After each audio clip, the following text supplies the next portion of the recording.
Hi, Professor. It's Leon here. Um, I'm sending with this video my research paper, the type of research paper, which I didn't um, post on time, and I know this is an excuse, but I totally get it that I shouldn't be having credits or something for. It's like a month late. It's coronavirus, being an international student, all that blah blah blah. But a lot of people are going through that, and I get. I didn't want to not do, but it's just it is what it is, and I felt the I felt the obligation to also send you the paper, the written paper. So I'm sending you with the with the PowerPoint and with this video of a presentation. So for my topic, I chose to talk about intelligence and sexuality and how this is related to nature and nurture. And I'm putting the PowerPoint, open the PowerPoint right now while I'm talking. So, okay, so I just opened. And I was gonna do that with a share screen, but I couldn't reach my computer today, so I'm doing a friend's computer, and I don't know how to do in a MacBook. I suck with technology, so I'm gonna tape me and gonna tape the PowerPoint while I'm talking. So I'm gonna show you the first slide, which is just this, and okay, so before we even start about it, it's important to understand that although we are studying in a psychological point of view in the psychology course, the concern about nature and nurture is nevertheless a philosophical question that have been wondering humankind since the humankind started to think, actually, and we have stuff written about the Greeks and their concerns about emotions and the inner self, and how the emotions are function. It's something that your body produces, and I put that on the paper.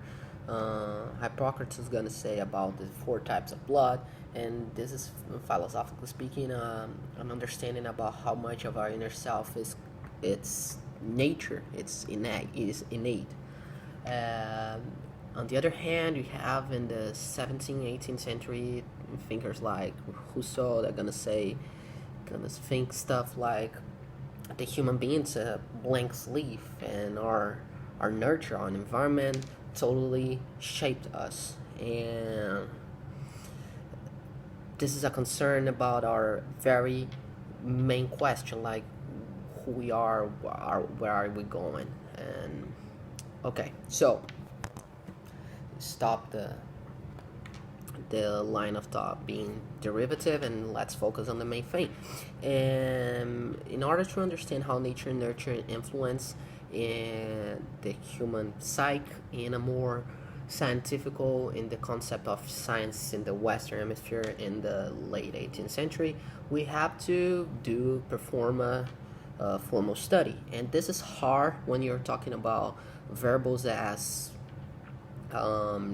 genetic material and environment, because you cannot ethically put someone in a control environment and then change their genetics, or put someone in with a controlled genetics, a stable genetics, and change their environment and keep changing their environment. That's ethically impossible to be done.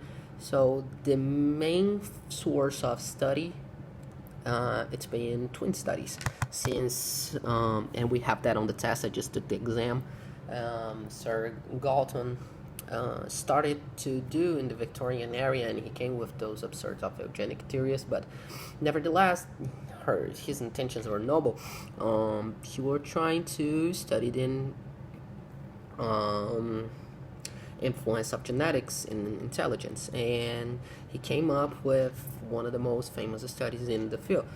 And this chart, this slide right here, I bet that like 95% of the stuff that you're seeing right now have this own very chart. And the way I think that's because it's very didactic, is everywhere, it's used in every YouTube video, but it's very simple to understand. Like you can see the identical twins were together, they reached the most closeness intelligence scores. While what I think is fascinating here, you can see the identical twins were apart. It lowers the the similarity on their IQ scores, and that's the environmental influence. You can see this effect. But what fascinated me, and I thought that would be the difference, is that fraternal twins were together, they have less similar scores than the identical twins. So you can see how big play genetics have in this component of intelligence. And this is even more didactic because you can see that child-parent correlation in verbal ability scores. So as close to 0.3, it's more related, and close to 0 is less close, less correlated. So what I think it's fascinating here, it's not because they're twins, but they're parents. So when children and their birth parents at age 3, they have like close to 0.15, but when they're 16, they're 0.35. And what is fascinating here is the adopted children and their birth parents, not the parents who reared them, who raised them. Their birth parents, the biological parents, have closer verbal ability scores than the adopted children and their adoptive parents. So the people who actually raised those children, the environment who were they put into, had not that much of influence as the genetics. The great question here is how much of that is related to genetics and how much is environment, and can we tell that? And before we can actually start to think how much in percentage wise, and not come with no question and come with no answer, actually, let's talk about sexuality.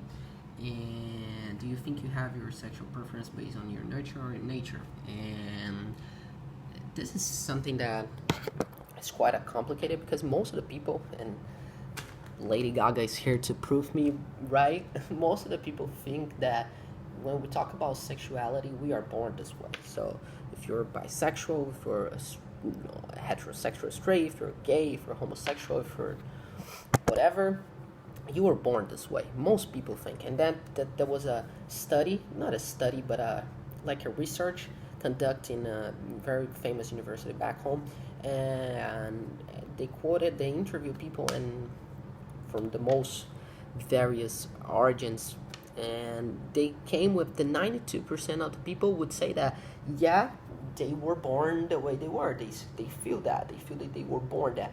But at the same point, most of the people also say that they had at least one experience when they were like 4, 5, that kind of gave them a clue what they were. So is that experience that important? Is that experience the key of it? And a lot of thoughts on that. Most of the things on that say that yes, they do. So you can be actually influenced genetically on your sexual traits, but like your first childhood and your environment and the experience you're gonna have when you're a little infant are very influenced on that, and that's percentage hard to measure because of all the stuff that we say about the ethical components on it.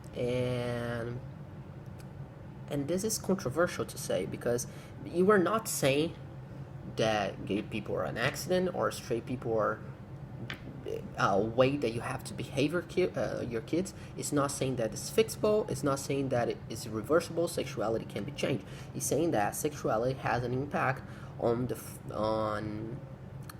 have had an impact for the experience that you have in the first life. Not only that, it has a genetic impact, influence on what you're gonna be sexually talking. And I put it a phrase that I was watching, doing my research. I watched a lot of stuff on YouTube and read a lot of stuff, way more stuff that I put it on my work, but it was good to learn. And I put a phrase that I heard from and I didn't know that he was talking about that, but a rapper, my favorite Brazilian rapper, and he said, um, in literal translation, it says the human sexuality is so innate as the rest of its nature. And that's his name. That's the guy.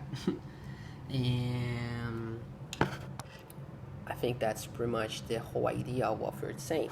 And before we reach the final conclusion, a concept that I think it's important to be treated about, and we actually understand how abstract this is. This is another image that I think a lot of students gonna put. So, heritability, and the concept of heritability is how much of our differences between individuals in a certain group can be given to the genetics. And the thing is because if the uniform nutrient solution normal, so this is on environment. This environment is uniform for all those flowers.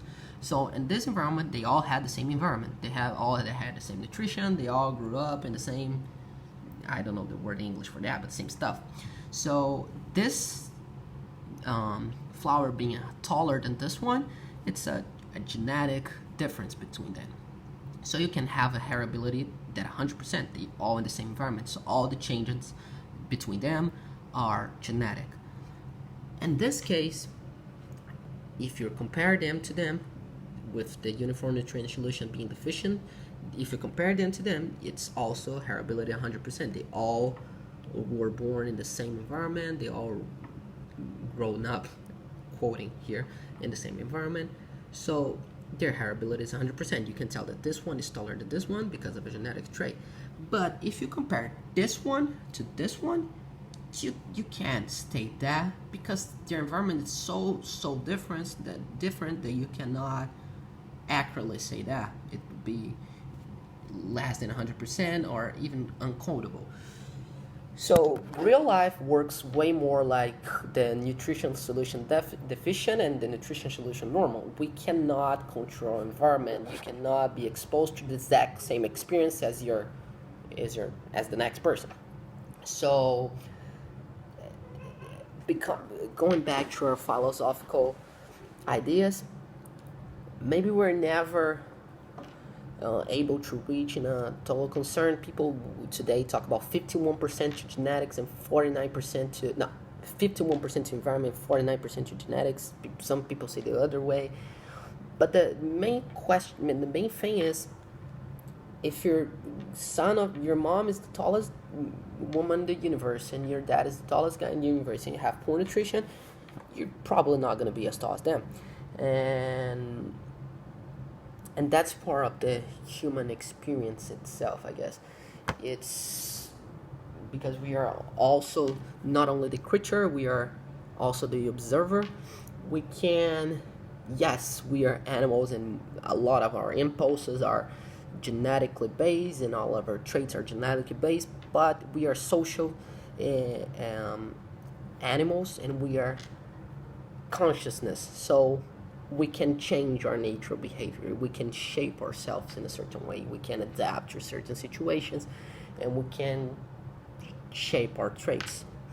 So the conclusion here is no conclusion at all, but I hope that gives a clear notion how much we are.